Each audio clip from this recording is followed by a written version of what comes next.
అధికారంలోకి వచ్చిన తర్వాత గడిచిన 17 నెలల కాలంలో అన్ని నియోజకవర్గాల్లో కూడా సీఎంఆర్ఎఫ్ చెక్స్ కానీ అదే రకంగా హాస్పిటల్లో ఉండి అత్యవసర చికిత్సల నిమిత్తం ఎవరైనా ఇబ్బంది పడుతుంటే వాళ్ళకి ఎల్ఓసీల రూపేణా కానీ దాదాపు నియోజకవర్గంలో కూడా గతంలో ఎప్పుడు ఏ ప్రభుత్వం చేయనంత ఏ ముఖ్యమంత్రి చేయనంతటువంటి స్థాయిలో చంద్రబాబు నాయుడు గారు ఆర్థిక సాయం చేస్తున్నటువంటి పరిస్థితులు మీ కళ్ళకు కనపడుతూ ఉన్నాయి.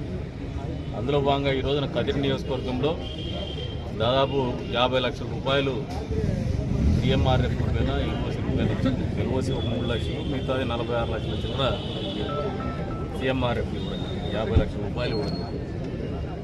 వైద్య అవసరాలకు ఇబ్బంది పడేటువంటి వాళ్ళు